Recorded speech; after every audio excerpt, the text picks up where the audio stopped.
Hi, Simon here for Joranalogue. Today I wanted to experiment with a patch where I use step 8 to create a sequence and then find a way to extract a secondary sequence from it. And while there's different ways to tackle this, I settled on route 4 to extract this secondary sequence. Let's first have a listen to the patch where I change a few parameters so you can get an idea on the reach of this patch, and then I'll pull out most of the cables for a patch breakdown. I hope you find some inspiration in this patch and I hope you enjoy the video.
Let's have a look at how I make this patch work.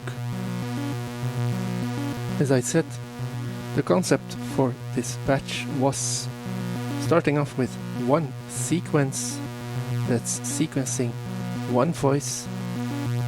That's the one panned to the left, the one we're hearing right now. And then trying to extract a secondary sequence from that one sequence with route 4 to sequence another voice. And that voice is panned to the right. That's this generate 3 here. It's currently not receiving any pitch information. As you can see, well, I hope you can see it, I routed the divide by 2 output here of bias 2, which sends out 2.5 volts when nothing is patched into the top inputs here. I'm sending this to the signal input of step 8. This means that, well, it's not really resolution, but I have a finer control over the pitch. So I just made this 8-step sequence, but I want to shorten it to 7 steps. For this I route the gate output of the 8th stage here to the reset input.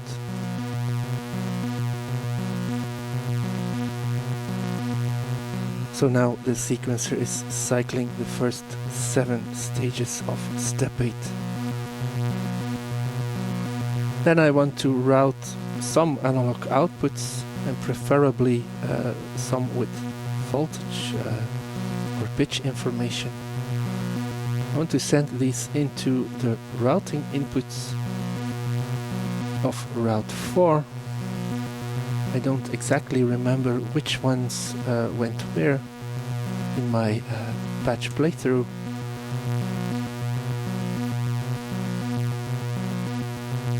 But I think it's not that important to recreate the exact same thing. Let's also send the first voltage, which is 0, to the first step here, or the first stage of route 4. So what this top segment of route 4 is doing, it takes 4 inputs when there's inputs connected. When nothing is connected, these inputs just carry 1 volts. And depending on what you send into these control inputs, these react, these expect gates, but you can send in any kind of modulation source. But these are just on and off. And when these are on, they send through the voltage that they get at the input level to this output here. And well, with the switches on top, you can select how the behavior of these control inputs is. Right now this is set to latch mode, which means that whenever a signal is present at the control input for, let's say, the first stage, the voltage that it receives at the signal input gets sent through, and then when the next signal or gate enters the control input, the signal at the signal input won't get sent through anymore. So it's like a flip-flop. I also chose a multi here, which means that I can actually stack several signals to the output. But let's switch this to solo first. So now this has been droning on for quite some time. Let's do something about that. Now the easy thing to do is just connect gate outputs of step 8 to the control inputs of route 4. Let me take the same, the corresponding gate outputs for the voltage outputs here that I used. And then when I send this output here to the volt-productive input of this second generate, you can hear how we have like almost the same melody. There's just notes in between that are left out. So this is the melody made with step 8. and this is the one extracted through this method.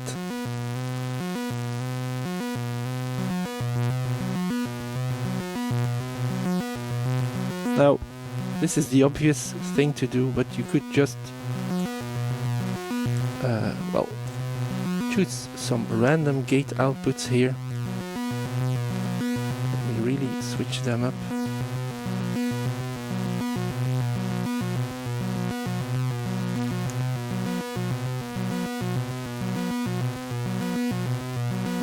You can see that this way you can really alter the sequence that you're getting on the second generator there.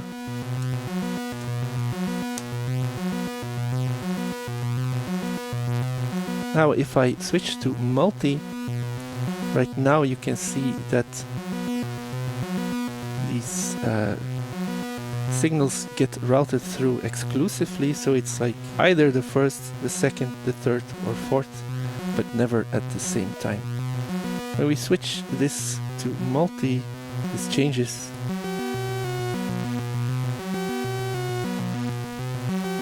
And we get something like that. Let's switch around these gate outputs, triggering these channels.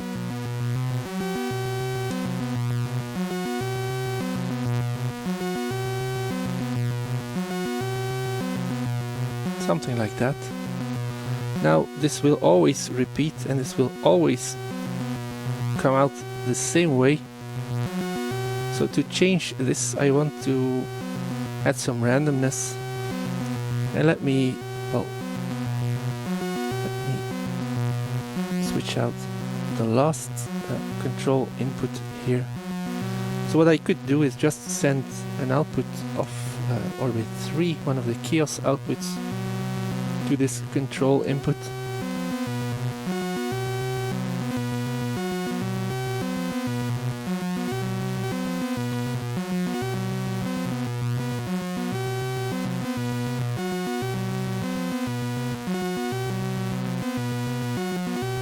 And well, we can just switch these around to find something that we find inspiring.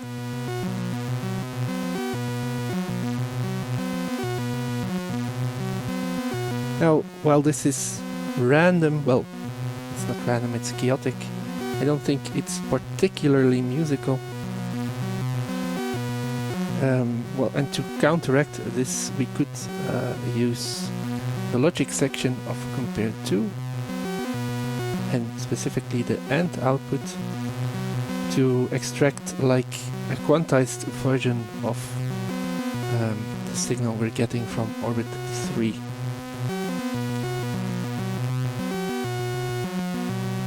So to do this, I'm just sending the output into one of the compare to inputs. Then I can take one of the gate outputs on step 8.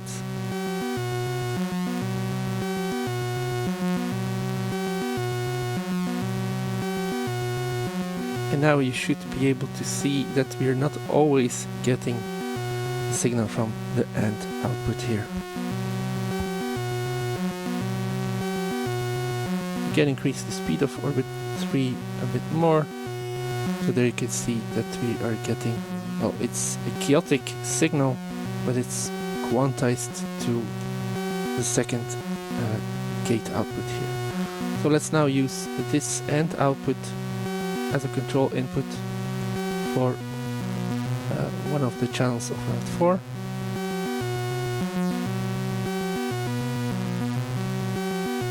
And now this is no longer always the same pattern, there's some variation to it.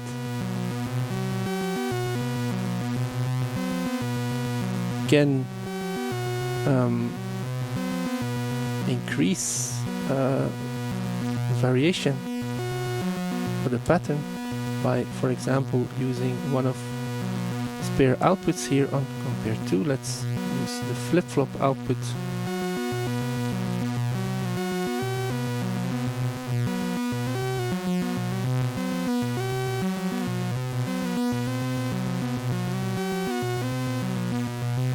But as you can hear, the way everything is set up right now. Once again, this isn't really musical. So let's just go back to using one of the gate outputs of step 8.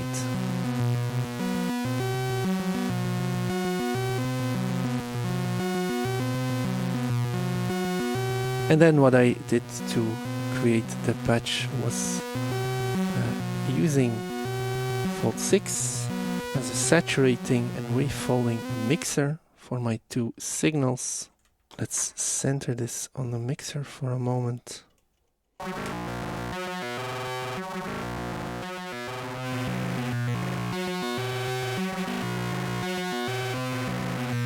So that's similar to what we had before.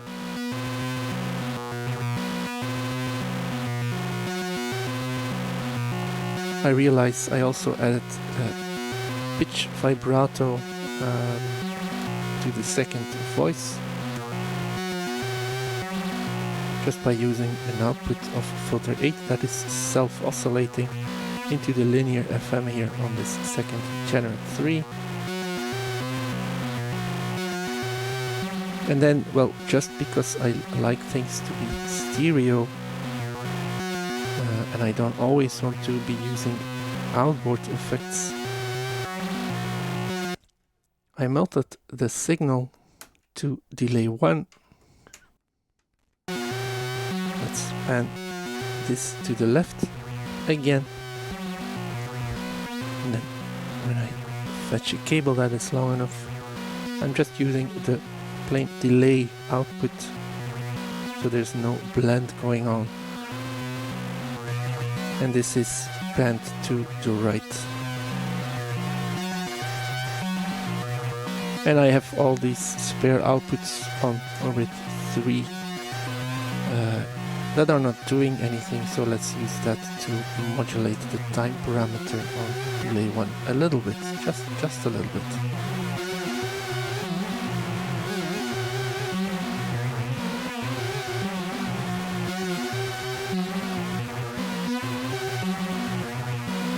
I mean, you can hear when I increase the modulation amount, well, it's just too much. Just a little bit. Let's slow down orbit 3.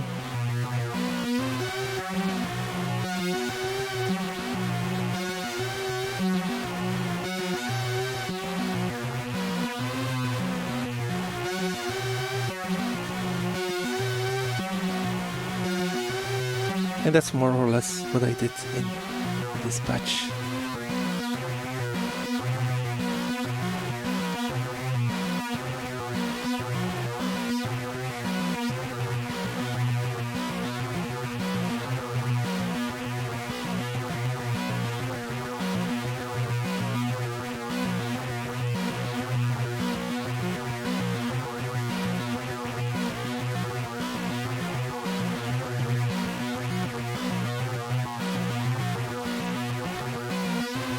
So that's it for this video. Thank you very much for watching.